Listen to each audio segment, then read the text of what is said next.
Afternoon, everyone. So topic overview. Now tax, I suppose it's one of those areas where people don't necessarily like the word. It generally denotes having to give up money to someone, and generally that's what tax is. Obviously taxes are taking quite a topical thing at the moment with the release of the budget on Tuesday. So some play around what happens here. There's been tax cuts for small businesses and accelerated depreciation, things that are going on. The only thing that we are worried about in this topic are income taxes. No other taxes are being dealt with here. So we're going to look at what income taxes are. We're going to look at the accounting issues around income taxes. And we're going to look at the regulation around income taxes. So looking at what current tax liabilities, what deferred tax assets and liabilities, and a few technical issues. For small companies, and if they're reporting small companies, they're going to have to potentially deal with this. So tax rate changes, what happens with deferred losses and asset revaluations. And then at the end of it, there's some theoretical things which are worthwhile talking about. Now, I suppose a good point around this is this topic and cash flows next week are not about accounting policy choices. This is not about accountants going, well, we've got this lease asset and how do we account for it? Or we've got property, plant, and equipment, how long do we do the depreciation for? The issue around this is just what this means and how to actually come up with these numbers. It is not about management going, well, we can account for our income taxes in this particular way. It is not a policy choice in that respect. And next week around cash flows is not a policy choice either. It's just looking at how cash flow statements work. So what income taxes are, they're all domestic and foreign taxes which are based on taxable profit. So as I said, it's just income tax. Now we're going to have a look at what taxable profit is in a second. Goods and services, capital gains, fringe benefits, payroll taxes, random levies that you can get thrown in, the mining tax, carbon tax, I don't know, whatever thing that has a name tax to it or potentially levy, that's not what we're interested in. What we're purely interested in here is around income tax and how it gets accounted for.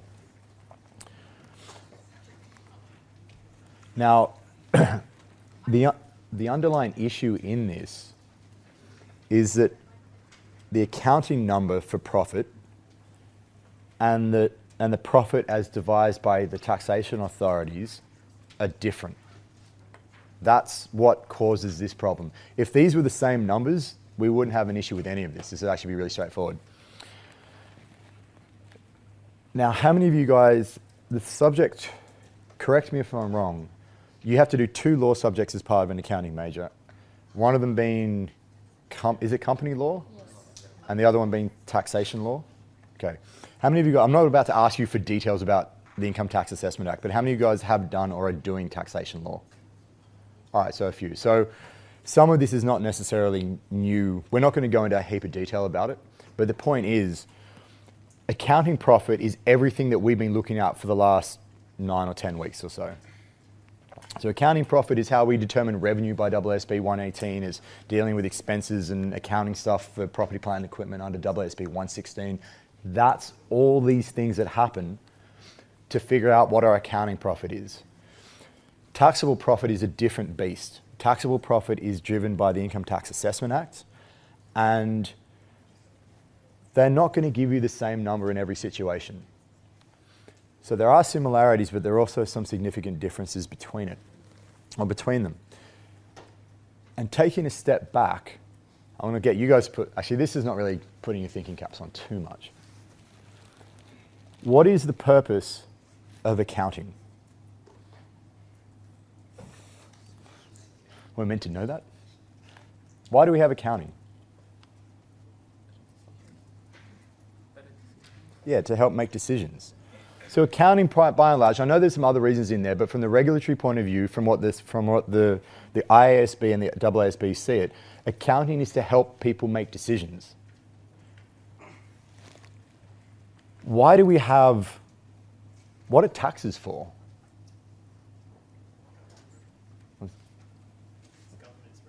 Yeah, it's the government's revenue.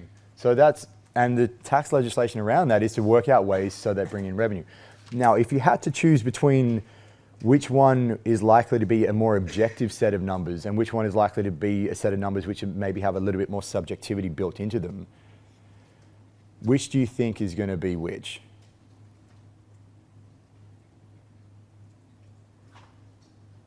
Out of those two, you mean? Yeah, out of those two sets of numbers. Taxable profit is very strict, like precise. Taxable profit is the one which is more likely, which is going to be a little bit more precise. It's not going to be perfect, but it's going to be the one more precise. Because if you allow loopholes, if you allow sort of subjectivity to start to build into the tax numbers, people are going to make decisions to lower the amount of taxable profit so they pay less tax. Like, that's the likely outcome. But from an accounting point of view, so this is driving how much money the government gets in. This one is driving how people make decisions, which should be reflective of what the company is doing. Now, that necessarily entails a little bit more subjectivity. And that's actually one of the big differences between them. So as we start going through some examples, you'll see that start to happen. So examples of this. So long service leave, we did in part of week 6. We know, and hopefully because it's in the mid-semester and not in the final, you haven't forgotten it all already. But you know there's a way in which you calculate the liability and you calculate it each year. And then whatever that change in the liability is the expense which gets incurred. And that's the one which gets accrued on the profit and loss statement. You get no tax deduction based on that expense number. You get a tax deduction when the long service leave, bless you, is paid. Think about the subjectivities within the expense. You're trying to figure out what their future salary is going to be. You're figuring out what the likelihood that they're still going to be employed is going to be. You're figuring out what the discount rate is going to be. Huge amounts of subjectivity are built into those estimations. If you then allow the company to use those estimations as a tax deduction, they're going to make determinations in certain ways. So the tax authorities don't allow that to happen. They just say you only get the deduction when you actually pay them the leave. We're going to revisit long service leave as some examples later on, so make sure you're comfortable with that idea.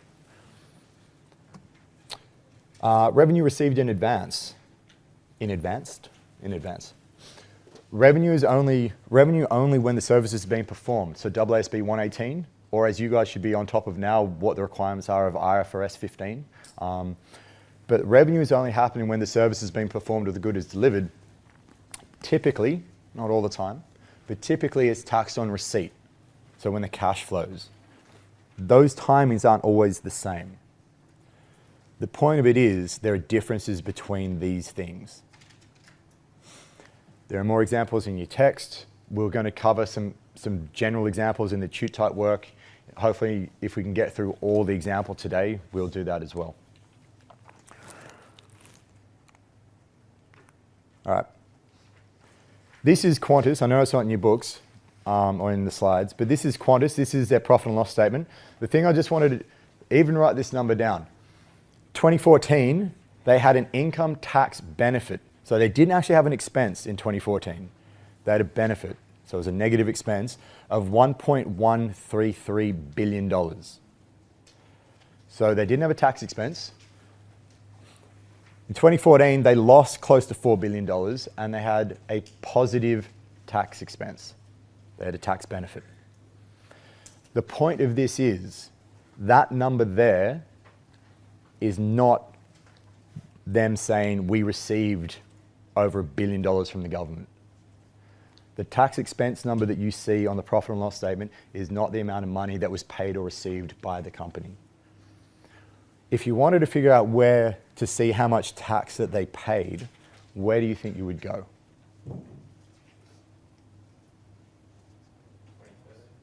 2030. So in the statement, in this set of statements, assuming you had them in front of you, which statement do you reckon will pick up what they actually paid in tax?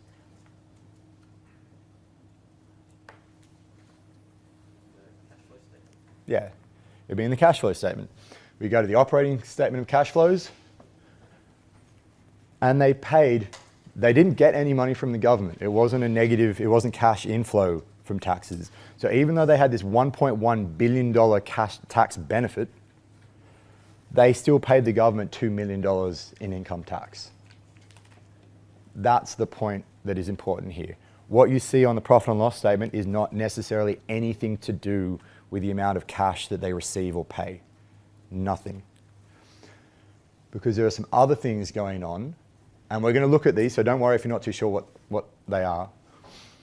This is going to be hard to read. I completely understand that. What we have in the assets are deferred tax assets, or what we have in liabilities are deferred tax liabilities. Deferred tax assets went from 0 to over $500 million. Deferred tax liabilities went from over $500 million to 0. That change is what's causing that tax expense. We'll look at how that works in mechanical detail in a few moments. But the tax expense, and this is, I know I'm sort of making a point of it, if someone looks at the profit and loss statement, that tax expense is not what they paid the government. It is picking up these other things going on. And those other things are what we're going to look at today. So the regulation, income taxes, AASB 112. Now, there's two elements that we need to have a look at. And if you've had a look at the slides, you'll see there's two sort of big breakout sections. One on current taxes and the second on deferred taxes.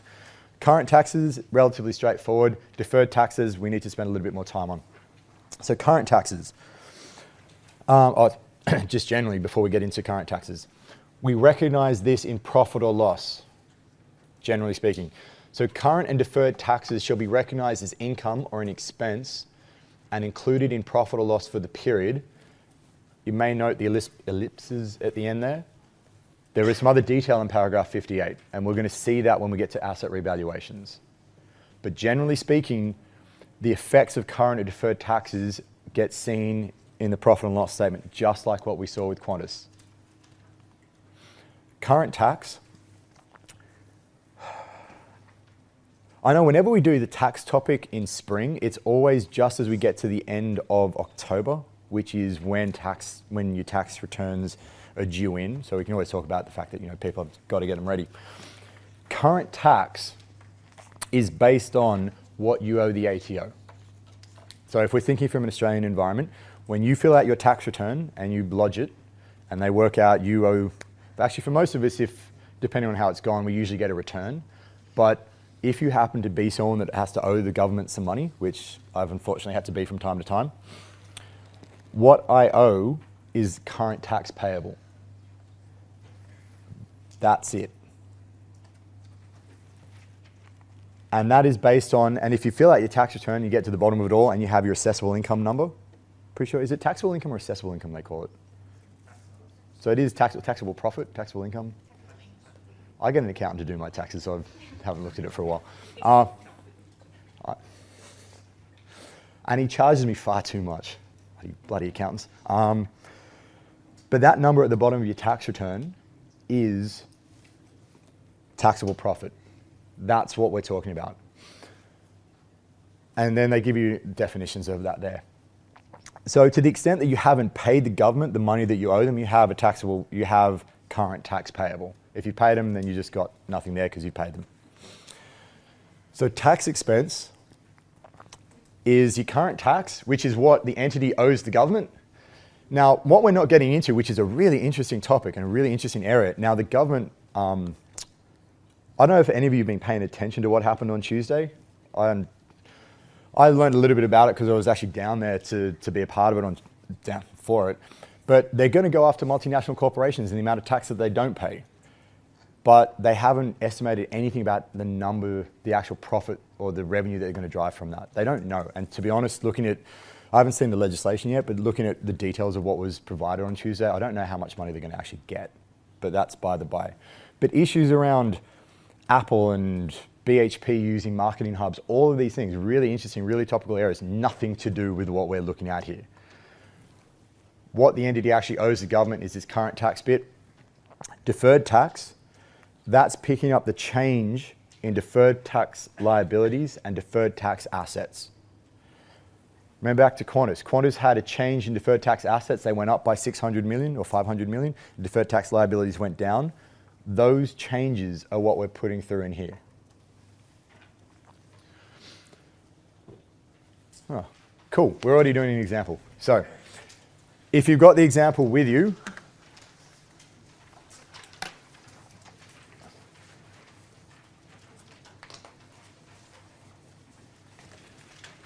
right. Can you wake him up? You just give him a nudge. Hi. I know it's tax. You realize like lights are on, I can see people.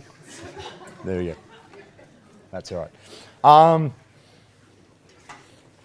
Don't worry. I can understand it's accounting and tax, two awesome things put together. It can be problematic. Now, what we've got here is a company. This company is in its first year of operations. So nothing's happened before this. What we're picking up is the current tax aspect of this. Now, I think I've actually put this slide. I'll have to come back to the slide because I think I've actually put it in the wrong place. This is annoying. Yeah, I have put it in the wrong place. I'll come back to that. This is me being very tired. So that's the information we're going to have to get to. I apologize. We actually need to work out what we need to do with it. So we calculate the taxable profit. Now, we're going to work on a basis, and most textbooks do this, that you guys are going to be coming across or that are used in universities. We're going to work from a starting point of accounting profit. So in an exam, you would start with accounting profit. In the tute type questions, you'll start with accounting profit. In the tute next week, you'll start with accounting profit. You'll start with accounting profit, and those first two items, what you're picking up there is things which are different for accounting. You're picking up accounting numbers. So if you have an accounting revenue which is dealt with differently, you need to deduct that accounting revenue from profit. If you have expenses which are an expense for accounting, like long service leave expense, but are not allowed as deductions, you need to add that expense back.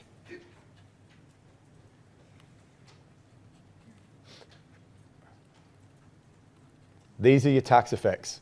So once you've added those, basically stripped out all the accounting effects that are different, you then build in the tax effects. So if you have an income which you need to get taxed on, but hasn't been included in profit, so if you've received income in advance, that's not profit, that's not a revenue item, but you're going to get taxed on it more than likely.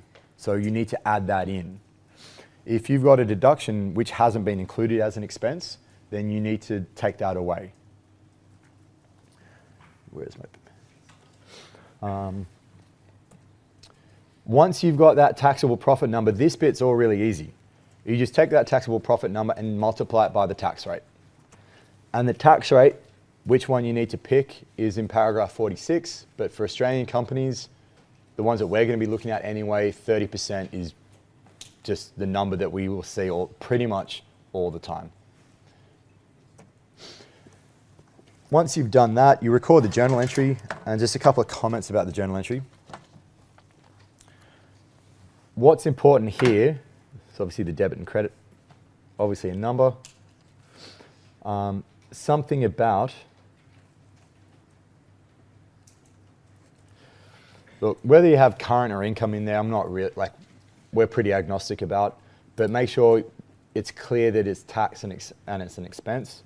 With the liability side, it is good to have the current and the tax and the liability. So something which picks up it's a liability, it picks up it's a current liability, and it's something to do with tax.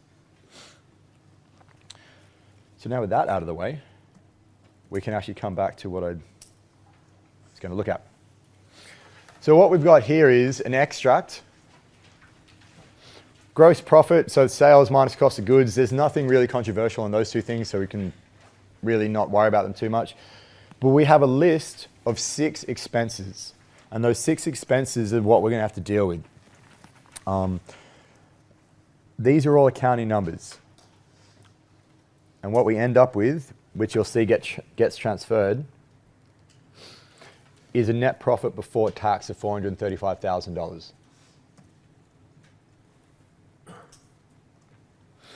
We've got some additional information. All administration and salary expenses incurred have been paid. So the expenses, so really the admin and salary expenses, there's nothing we need to do with them. The payment and the expense happen in the same period. There's no timing differences. We're all good. Long service leave expense, even though there is an expense there, none of it has been paid. And they give you some guidance here that it's not deductible until it is paid. So there is an issue with that. There is a timing difference. Warranty expenses is actually pretty similar to long service leave.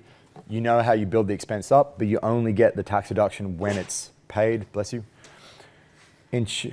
Insurance is deducted when it's paid, but you know prepayments will get expensed as you use them up. So that's a bit different. In terms of revenues, amounts received are taxed at the time, so we don't need to worry about these. So these are not applicable for what we're doing here.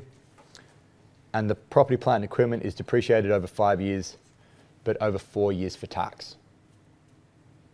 Now actually on that, because one of the big changes in the budget was around depreciation. Putting on the spot a little bit, what is the purpose of accounting depreciation? What is it trying to do? Yeah, show you using the asset. And so what is the effect of it? Like, how is it actually doing that by showing? Allocating the expense. Yeah, it's allocating that cost over the time of your use. So the important thing for the number of years for accounting depreciation is you're trying to actually estimate how long you're going to use this asset. Tuesday, the government just said, and this is for small businesses, but they can deduct straight up assets up to $20,000. They're going to use those assets more than likely, some of them more than 1 year. So what is the purpose of that? Why have they made that 1 year, not the 5 which they originally used to be able to?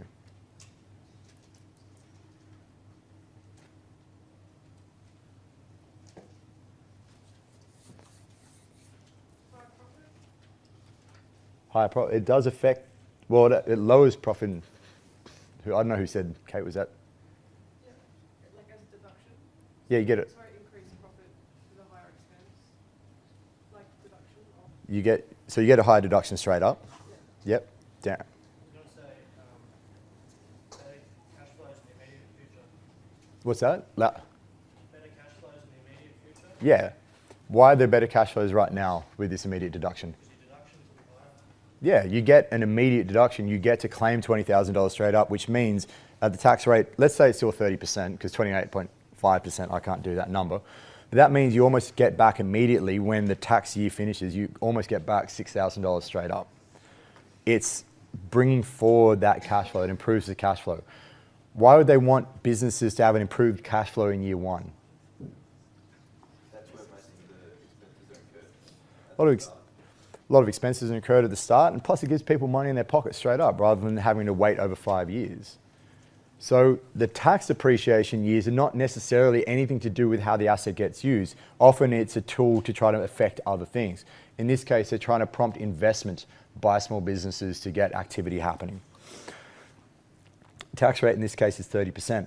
Now, this is the solution. If you were doing this as an exam, you wouldn't have anything of this. You'd have the first page we just looked at. You wouldn't have this set up in any way, shape, or form. So what we've done here is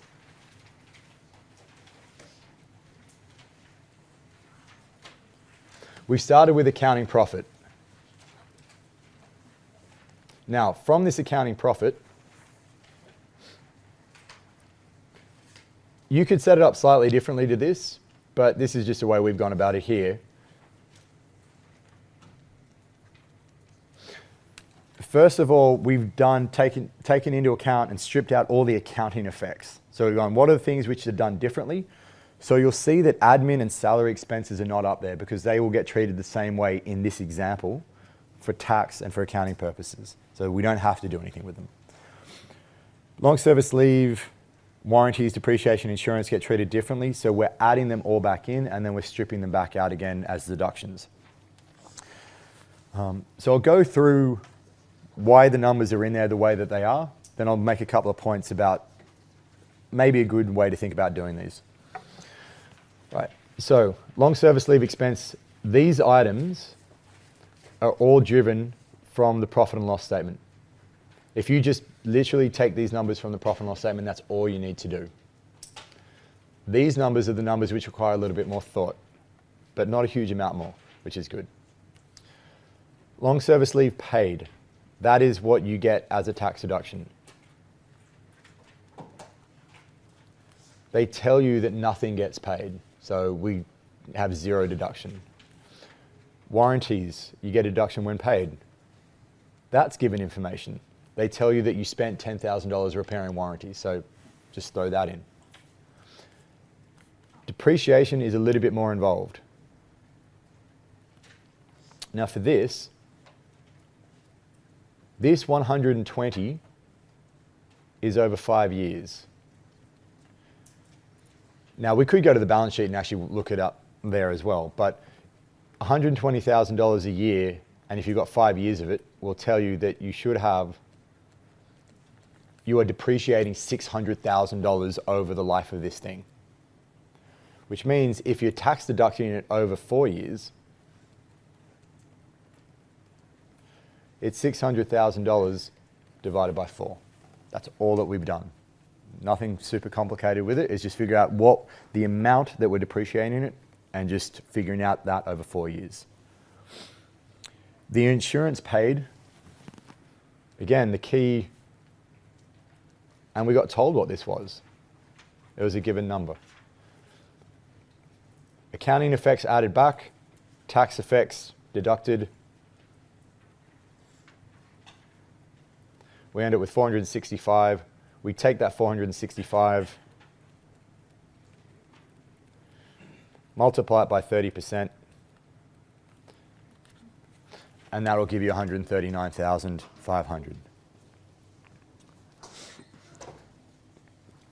That is what you owe the government. And that would be, we won't show it right here and now, but that will be the debit tax expense, credit current tax payable.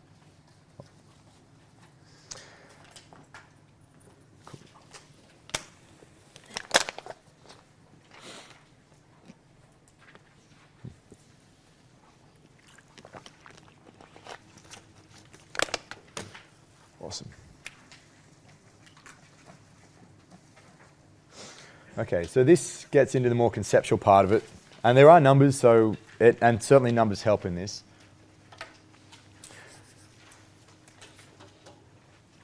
Now I'm going to ask you guys some questions, and I want, hopefully, no, not hopefully, someone will answer this. Hopefully I can work off volunteers. But I do want everyone thinking about this, because this is critical to think about what we're trying to get at this. What deferred tax liabilities and assets are doing is actually picking up the future tax impacts of recognized assets and liabilities. It is very much a balance sheet approach. So you're actually looking at all your assets and all your liabilities. We're doing some stuff to them, and we're going to spit out some numbers at the end. But the critical thing is to be comfortable with what's actually going on in a general sense, because if you can figure that out, the rest of this flows through pretty nicely. So a question for you guys. We've done employee benefits. It was part of the mid-semester exam. So that meant you studied it. Because I know maybe stuff from leases and financial instruments, the final hasn't happened yet, so you may not, I'm assuming it's the minority of people, but you may not have started looking at it yet. That's fine, it's still a month. This stuff, I hope you haven't forgotten already, because it's not in the final, but it's somewhere in there. You should know what this is. So you've got a $50,000 provision for long service leave. And there are people that you know, because not every one of your friends will be an accountant or studying accounting. If they were, you probably need to get out a little bit more. I'm an accountant, I can make those jokes, even if it is a joke. Now, family may not be accountants. Someone comes to you and says, look, I've looked at a balance sheet here and it's got this provision for long service leave of $50,000. They turn to you because they know you're studying accounting and they ask you, what does this mean? From a real sense, not from, we've done it because AASB 119 tells us to do it. If you see a $50,000 provision on the books and someone wants you to explain it to them in normal language, not accounting speak, what does it mean?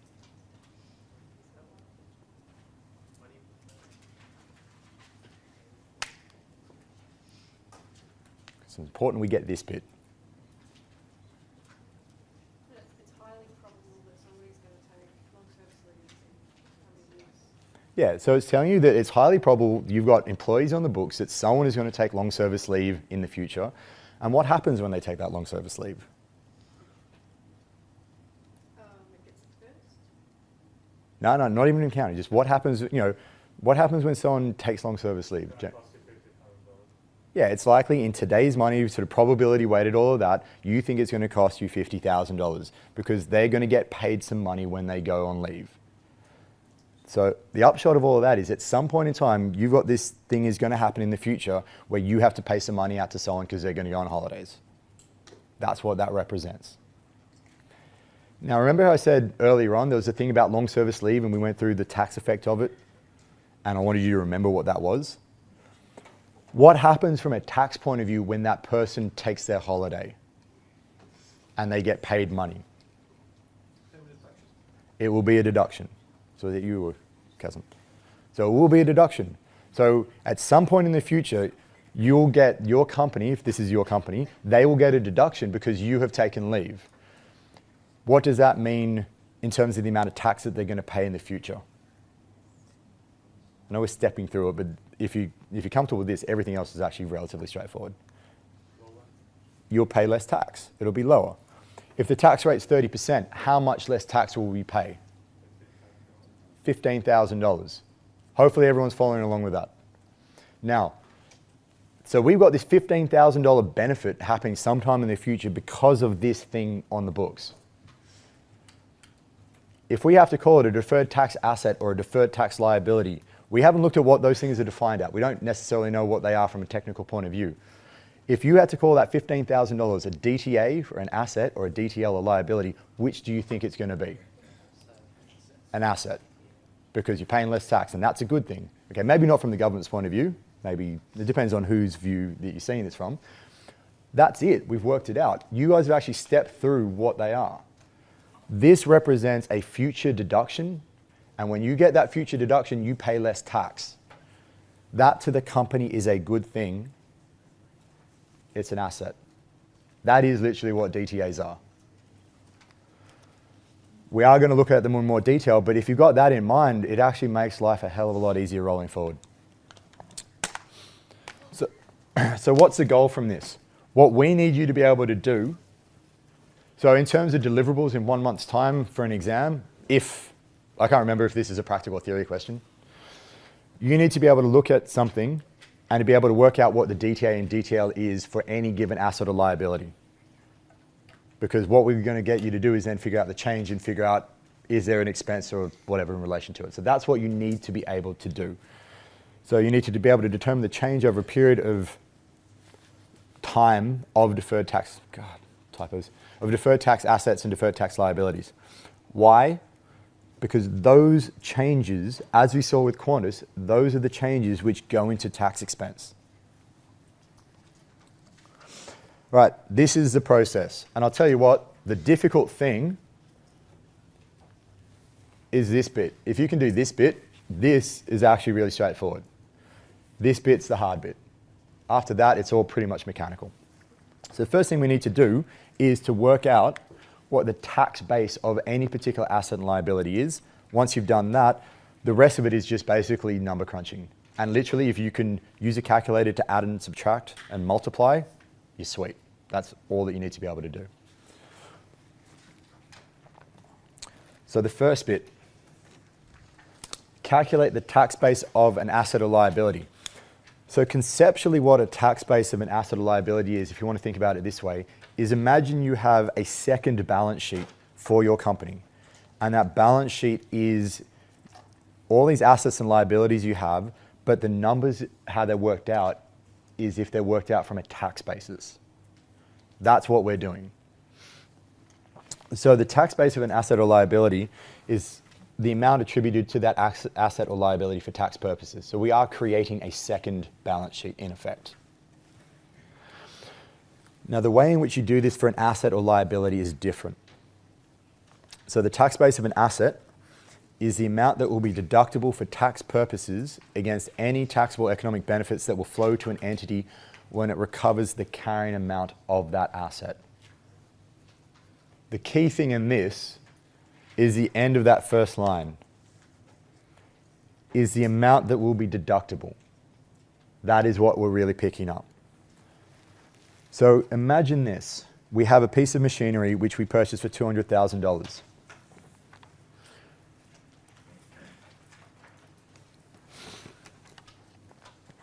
From one point of view, that machinery represents something we can build stuff with and make money off.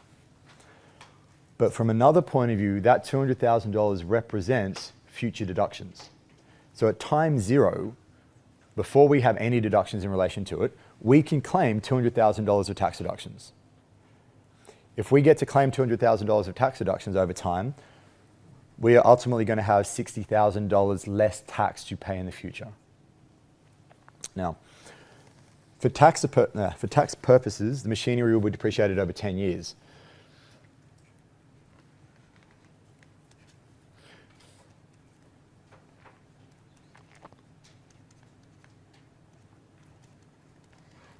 So time zero, when we buy it, we have $200,000 of deductions we can make.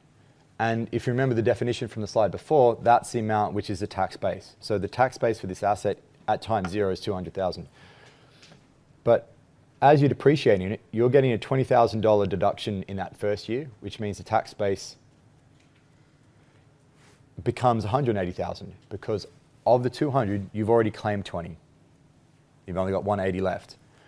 Then you got another 20, you got 160 left. And you got another 20, you got 140 left, and so on and so on and so on. That's the tax base for an asset, for a depreciable asset.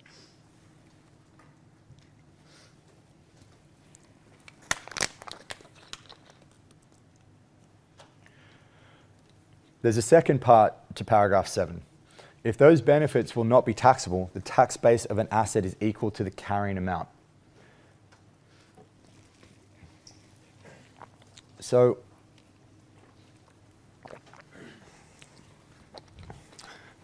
sorry, what's your name? What? Lee. Lee?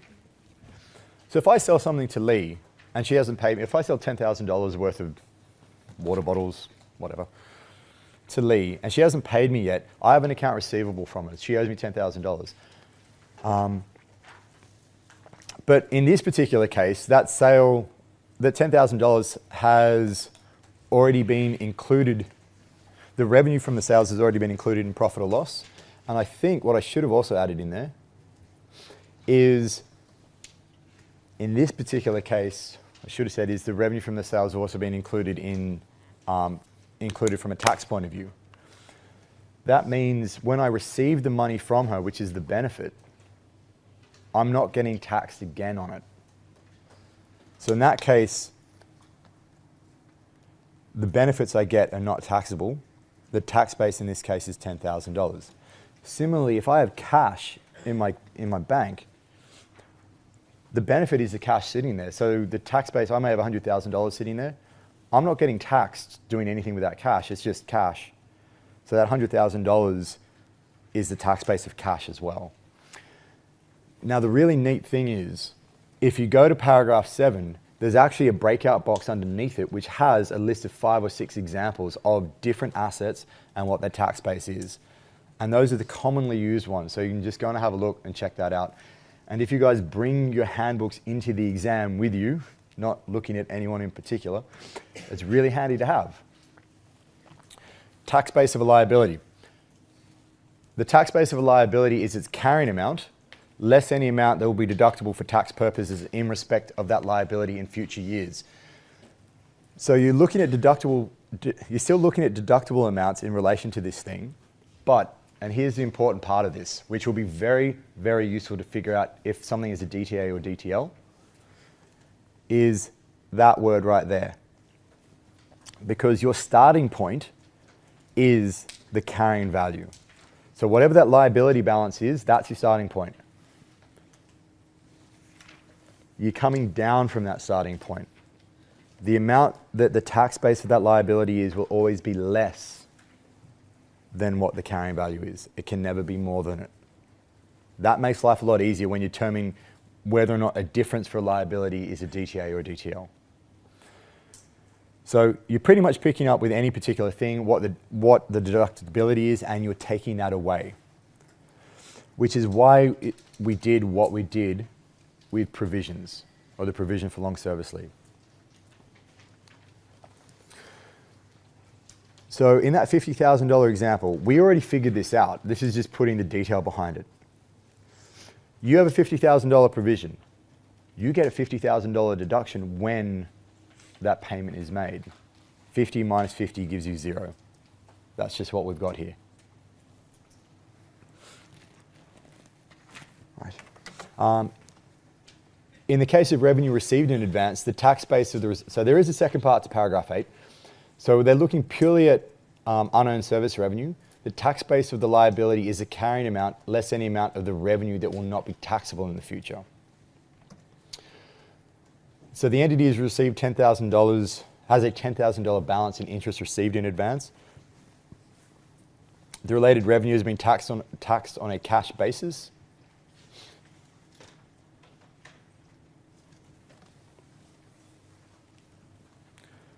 When that revenue is recorded, less any amount of revenue that will not be taxable in future periods, there is no tax on the interest revenue that comes through. You've already got tax on the interest on the cash that you've received in relation to it. And you'll often see things like this happen. Banks will say, you can prepay your interest for the next year and lock in an interest rate, prepay it. So you paid all that interest for the next 12 months up front. They've got your cash, but they haven't actually earned the interest yet. So that does happen. The tax base in this case is 0. Now, once you've figured out your second balance sheet, which is what we've just done, what you need to do is calculate the temporary difference. And there's two elements I want to talk about this. One is just what it is, and secondly, why it's temporary. So the temporary difference is the carrying amount less the tax base. So it's the difference between the asset or liability carrying value and the tax base. Now, the thing I want to talk about is why it's temporary, because that is the thing that we need to be concerned with.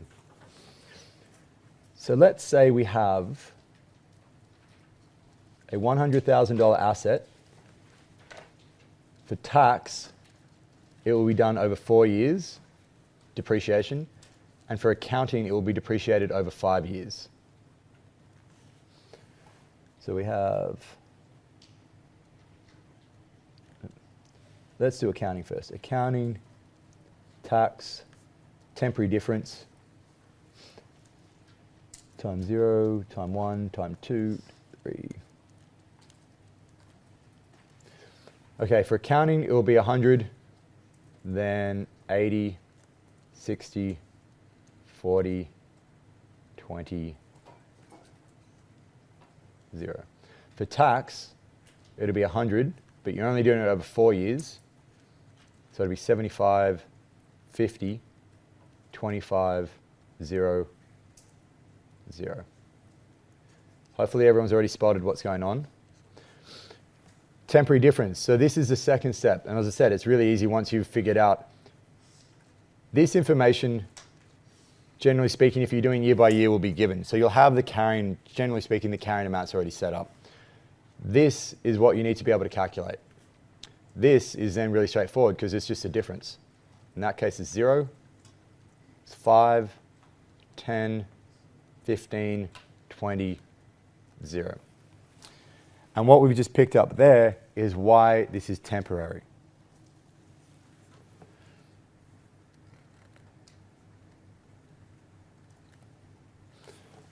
There is no temporary difference at the start. Just as it's been bought, there's no temporary difference because there's been no tax deductions, no depreciation expenses. Depreciation expense is accelerated. And generally speaking, that's to help prompt investment. So that's happened. Accounting depreciation is a little bit lower, but as you finish up to the end of the useful life of the asset, it comes back together again. And at that point, it's all even. So the starting point and the ending point will be the same. These differences are temporary. All we're picking up is a timing issue. It is nothing to do, there are differences which we won't necessarily explore, which are permanent. That's not what we're looking at. What we're looking at are temporary things. So you've done step one. You figured out this. Step two is then simply take the difference. That's easy. Step three is actually fairly easy as well, but not if you just read what's up here, but there is a really handy rule of thumb which you can use which makes this bit way easier to deal with. So I'll just read it out just for the sake of talking about the technical part of it. Deductible temporary differences. So we have a temporary difference. We have a number. We don't know what to do with it, but we've got a number. Deductible temporary differences. The name kind of starts to say it because it's deductible. Deductible temporary differences are temporary differences that will result in amounts that are deductible in determining taxable profit of future periods whenever that asset or liability is dealt with. Tends to suggest that it's going to give rise to something good for you because it's some sort of future deduction. Taxable temporary differences tend to suggest the other thing. It tends to suggest at that future point in time, you're going to have something which is taxable that you're going to have to pay tax on. So we kind of have a sense of what they lead to. But then, which difference is which? Now, you could remember all of this. So you could remember that for tax base is bigger than carrying amount for an asset, it's an assessable difference. If it's smaller than the carrying amount for an asset, it's a taxable difference. For liability, tax base greater than the carrying amount is a taxable temporary difference, or if a tax base is less than the carrying amount, it's an assessable temporary difference. And that would be a really painful and easy way to get it wrong, because I can't remember what that does. The easier way to do it, or an easier way to do it, is just to remember that the signs for asset and liability are reversed. So for tax base, when it's greater than the carrying amount, for an asset, it's assessable. For a liability, it's taxable. So as long as you remember two of them, you can work out what the rest are. But there is an even easier way to remember what you do. And no, I don't need software from Apple. Okay, and that will require looking at what the taxable and assessable give rise to. Taxable, as the name suggests, gives rise to DTLs because you're going to pay more in the future, and that's not a good thing. Liability. Assessable, assessable temporary differences. I think that should be deductible temporary differences. Give rise to DTAs. Now, the thing here, forgetting about what I've called it, but DTAs for liability come from a situation where the tax base is less than the carrying amount.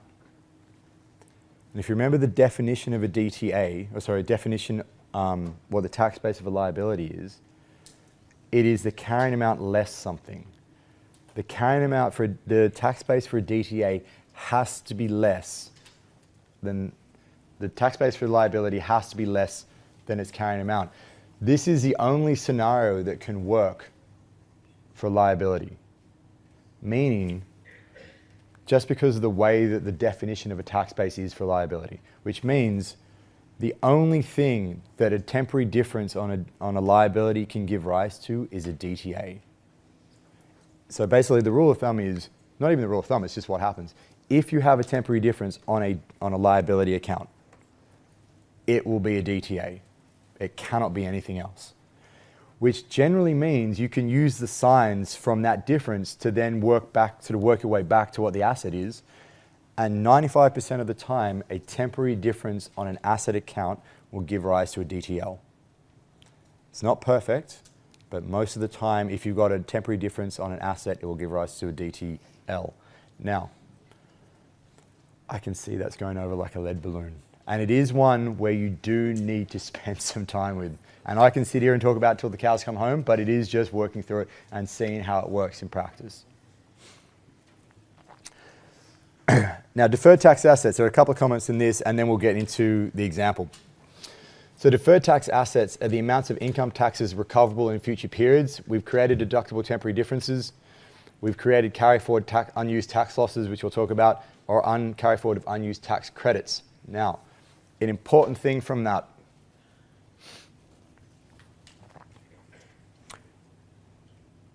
You can only use these things. You can only reduce the amount of tax you pay in the future when you are actually going to pay tax in the future.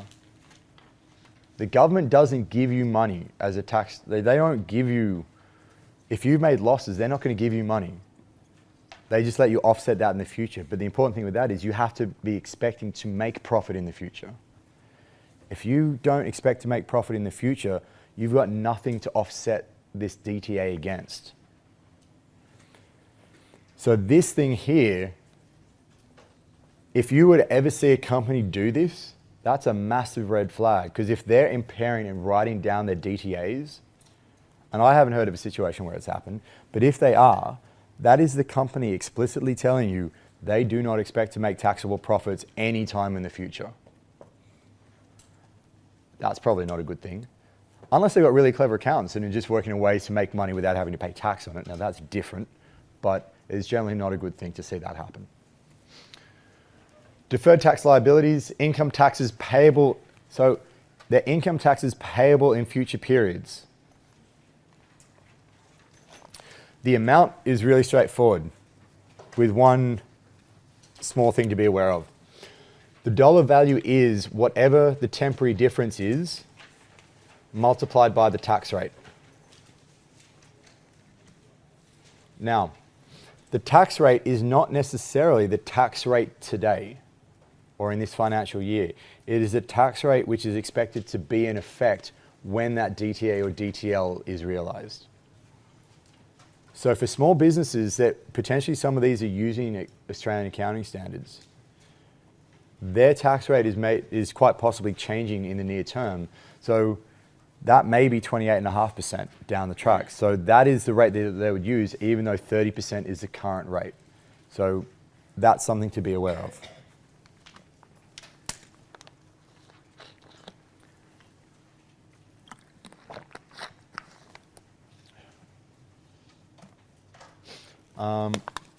A couple of minor things, and then we'll have a look at the example.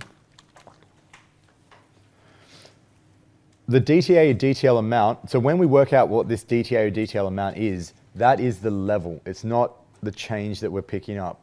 What we need to have is the level at the start of the period and then the level at the end of the period, which is what we're calculating. The difference is what goes through in the journal entry. Yeah, so just what I said there, what is included is the change, is not the amount that you actually work out. So the ways that you can do this, if you were to see this happen, you've done all the number crunching, you worked out your temporary differences, you worked out what the DTA amount is, and you worked out what the DTL amount is, and you've got this number changing. We've got two numbers changing. Anthony? So the DTA goes up by 5, the DTL goes up by 3. You could do this. Split them up into two separate ones, debit DTA increasing, credit DTL increasing, tax expense on one side, tax expense on another. That's fine. Alternatively, you could do that. Mash them together, still have a DTA of 5,000 showing the increase in DTA, still have a DTL of 3,000 showing that increasing, and showing the net effect on tax expense. That's fine. This last bit you can do in certain circumstances. So what we're doing here is still picking up the net tax expense effect. So that number is still what you see up there. So the tax expense number is still happening. But what we've done is set off the DTA and the DTL amount. So rather than create an asset and a liability, we've just created a net, in this case, net asset. And the reason we can do that, and one of the reasons we can do that in this case, and just for an example, is if the tax authorities that these DTAs and DTLs are dealing with are the same tax authorities. So if this was a purely Australian company, purely dealing with the ATO, they'd be allowed to do that.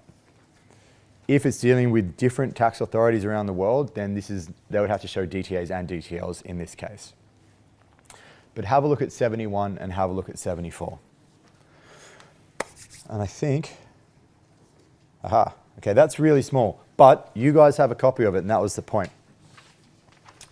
So this is more of a placeholder, so while you guys are having a look at it,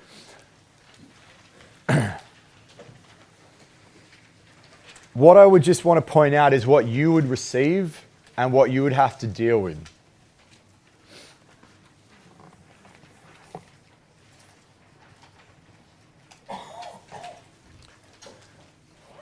This is what you'd get. You'd get the assets, you get the liabilities. I mean, you might have the equity accounts, but they're not relevant to what we're doing. You would have the carrying values for those. And then you would literally have to work out from that what is the overall effect on DTAs and DTLs. Now, the first thing I want you to notice is the DTA and DTL account balances is 0. There are no DTAs and DTLs. So the points we're starting from are 0. So any balance, any level that we find of them, that's the full change. The tax base, as you do this more and more, you'll just get used to the types of accounts that you don't have to do anything with.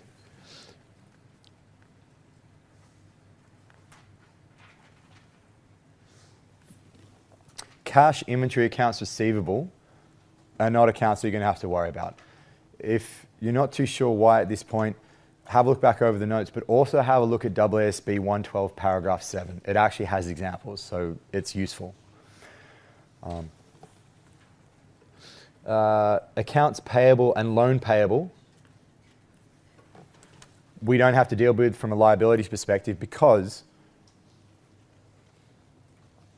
we don't get a tax deduction based on paying back a loan. We get a tax deduction on the interest on loans, but we don't get a tax deduction based on a loan. Why do you reckon that would be? What do you reckon would happen if you could get a tax deduction based on borrowing money and then repaying it? Everyone would just borrow money. Yeah, you just have this kind of constant cycle of borrowing and repaying money. So, it makes obvious sense that that would be the case. So accounts payable, loan payables, we don't see a difference with. One caveat I just want to put on is around accounts receivable. The account receivable itself, you don't generally see differences, or you won't see differences with. But if you have an allowance for doubtful debts, that actually causes something you need to look at. So if you do see an allowance in there, which we don't have here, keep an eye out for what you do with it. So just be aware. Right, so that leaves us with a few things. Prepaid insurance. So prepaid insurance, if you remember from the information that we had, we paid $40,000 and we had an expense of $35,000. So prepaid and expense. Now remember, the tax base of an asset is the amount that we're going to be able to deduct in the future. We deducted the entire amount that we paid. So that means for this remaining amount, do we get any more deductions for it? There's no deductions for this $5,000 because when we paid for that insurance, we got the deduction. So the future deductions for prepaid insurance is 0. There are no more deductions for that. So the tax base in this case is 0. Work out the temporary difference is 5,000. So we can see that those are 0. That's 5,000 because we worked out that. We'll come back to why that's taxable in a sec. Plant cost. This part of the account we don't have to worry about.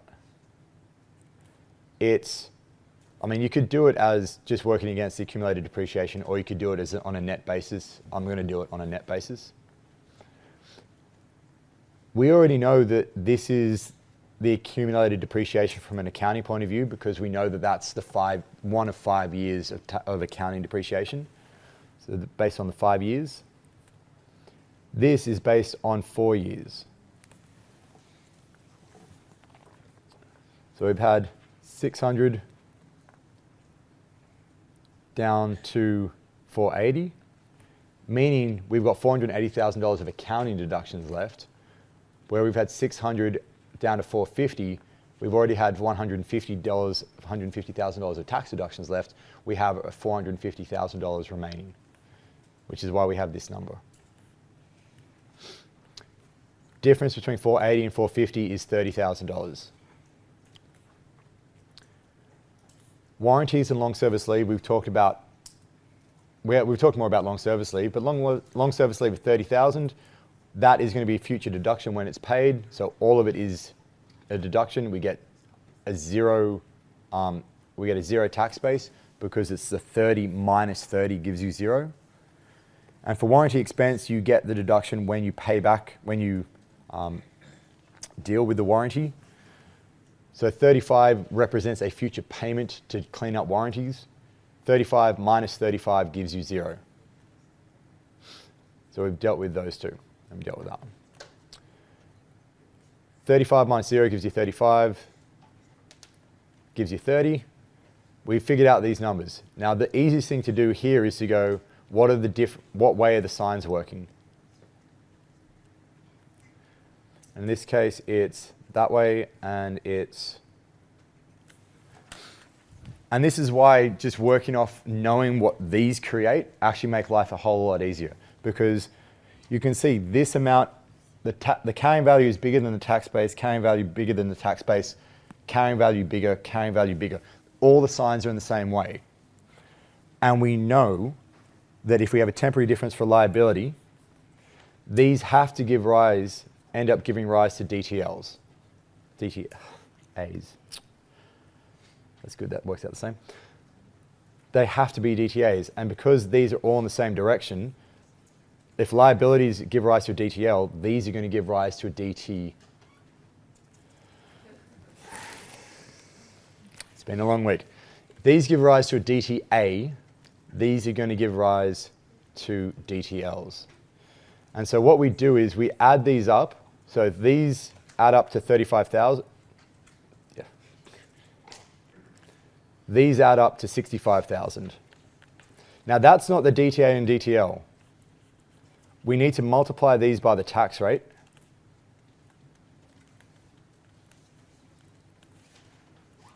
And if I'm not mistaken, that's going to be 10,500.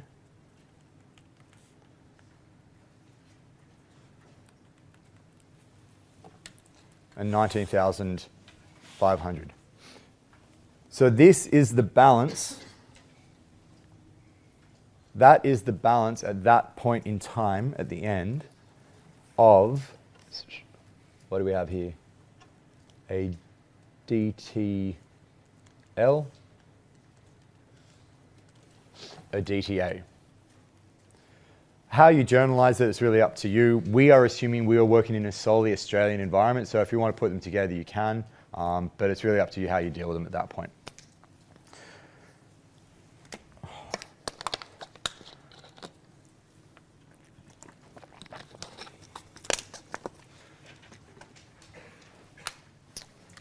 Right. So again, the solutions, obviously you have the solutions, they're all there, spend some time with them. This is just one of those topics you just need to spend time with. As fun as it is, you just need to do it. There are some technical issues I just want to bring up. Now, tax rate changes. For anyone with a small business out there, it's going to be interesting to see how this works, because the government has predicated a large part of what they're doing on the fact that this package for small business is going to invigorate the economy and get growth happening. Now, I was just sitting there and thinking about this. For any small business, I'm not saying having a tax deduction, having a smaller tax rate is a bad thing, but what's the marginal effect of that? The largest business that can get this tax rate deduction is $2 million in revenue, $2 million turnover. So at the largest, so for a $2 million business in revenue and 0 expenses, which just doesn't exist. So say their largest profit was $2 million a year, that tax rate, the biggest effect it can be on a marginal basis is going to save them $30,000. Look, that's nothing to be sneezed at, but that's if they have 0 expenses.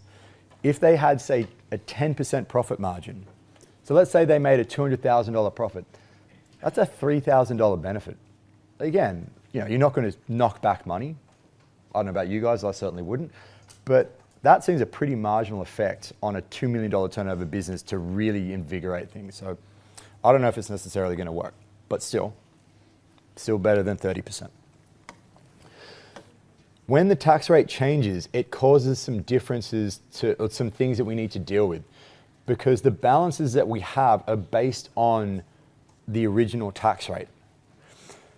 So for example, say companies, small businesses had, at the start of this year, a DTA of $2,000 in the books. Now say that realization of that DTA was going to be some way out into the future, so it's going to be a while.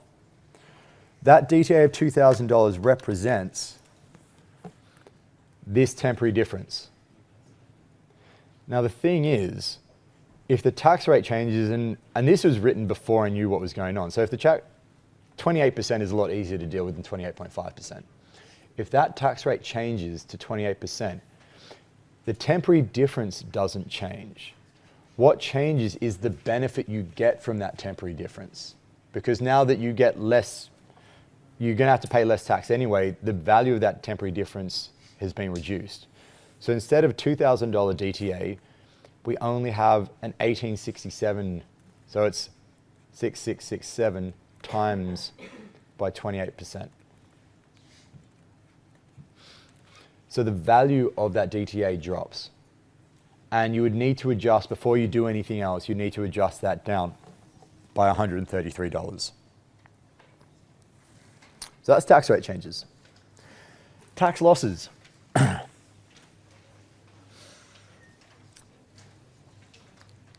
I know about tax losses because I still got some tax losses I'm dealing with. I started up, back when I was at uni, started up a small business, and it didn't. It was a trial run, didn't go so well, copped some tax losses. Now the thing is, when you make a tax loss on a business, you're not allowed to do, okay, that wasn't the size of my tax loss, so I don't think I'd still be here if that was. The example, you have an entity making a tax loss of $100,000.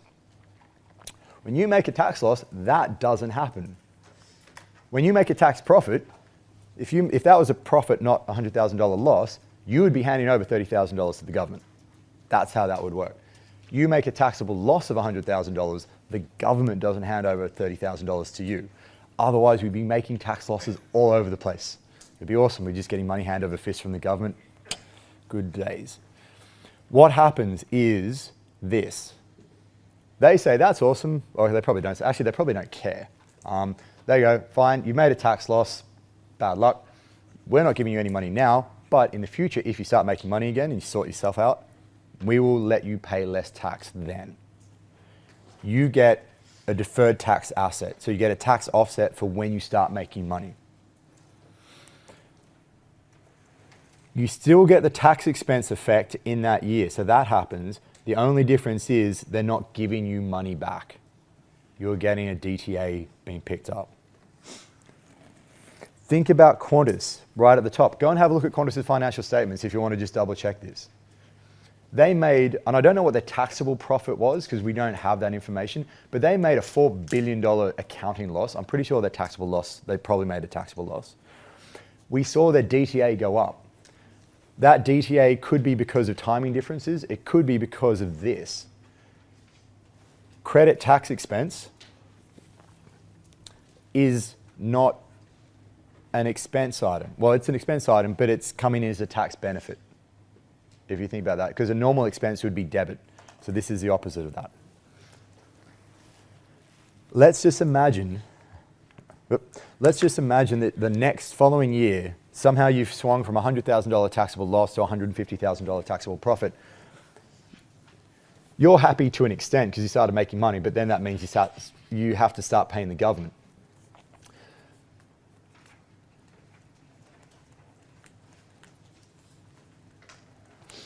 So your tax expense is $45,000. You are showing that $45,000 tax expense on your books. Open up the profit and loss statement, you'll see it there. But what doesn't happen is you pay the tax department $45,000. What you will pay is $15,000 because this is being used as an offset. That's reducing what you'll actually pay. Over the 2 years, it nets out. So if you're allowed to get money back, you would have got $30,000, and then you'd have paid $45,000, and you'd be $15,000 out of pocket. Sorry.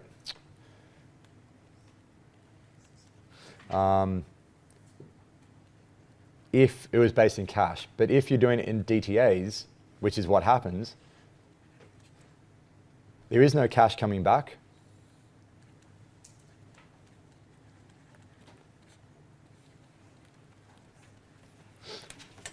And it's still $15,000. So it's still the same overall amount that is happening. You are still paying in net over 2 years $15,000 to the government. This is what you see over there. You're just not, they're not giving you money and then you're giving them more back. It is just saying you lose money from a taxable basis. Well, that sucks. But you only get the benefit when you start making profits down the line.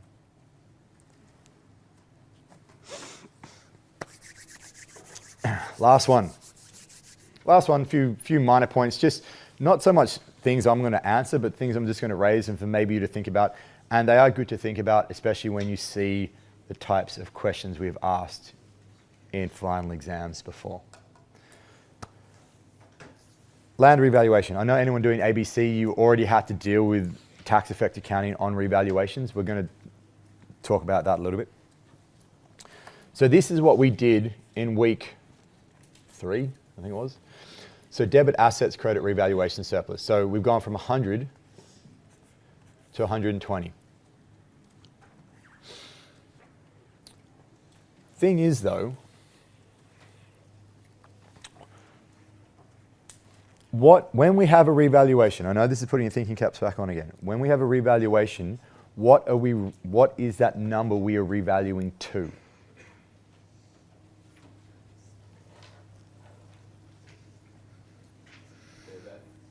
Fair value. So that $120,000 represents fair value. Now, just a piece of background information in relation to how we're dealing with this. When you have a revaluation from an accounting point of view to fair value, you're not revaluing it from a tax point of view. Cost of $100,000 is still there from a tax point of view. So when you're going up to fair value, what is fair value? If someone asks you, again, grandma, non-accounting friends, what does fair value represent in non-accounting speak?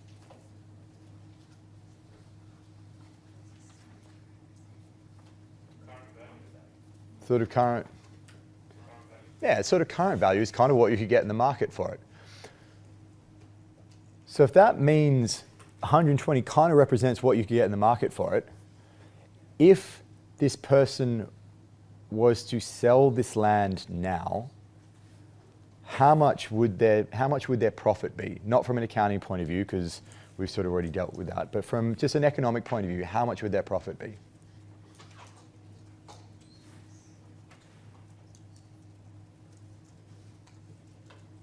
We buy something for 100, and if its sort of current value is about 120, how much money are we making? Yeah, about 20. It's not meant to be a trick question. It is, if we bought it for 100, we're selling it for 120. Accounting rules, if we've had a fair valuation, means we'd be selling an asset which would actually be on the books at 120. There's no accounting profit that gets picked up in that. But we're making $20,000. We're going to make $20,000 from a tax perspective. So what happens when we sell something and make a $20,000 profit? Louder? Pay tax. You'll pay tax. If the tax rate is 30%, how much tax will you pay? $6,000. That revaluation is the economic thing which is going on. We can see that, but it also reflects there's a tax effect from that. And that tax effect is, if we were to sell that asset for 120, we would end up paying $6,000 on $6,000 tax. Now I'm excluding issues about capital gains because this is jurisdiction blind. And there may well be different ways in which capital gains affects this, but we, in general speaking, will make a we'll have to pay $6,000 in tax if we were to sell the asset as it is. So what we pick up is we can have this as what we have originally. We're picking up the fact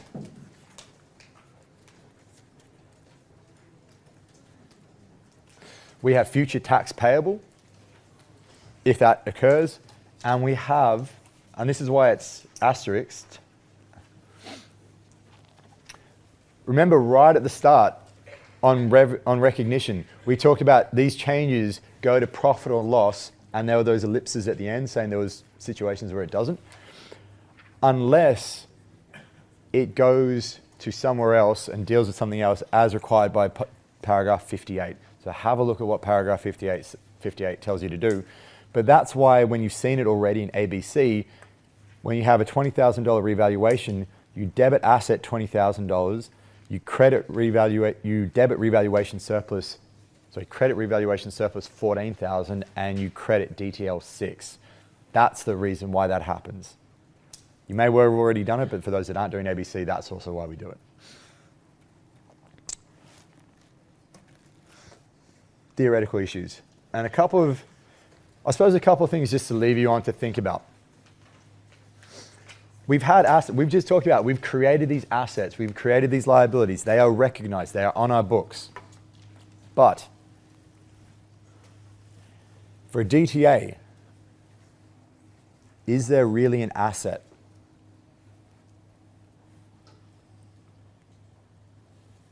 Who controls it? Is it controlled? Is there a past event? What's happening with it? For a DTL, think about the example we just had about the sale. At this point in time, so you've just had a piece of land. You bought a piece of land, you revalued it. You've had a $20,000 revaluation. You've had a $6,000 DTL created.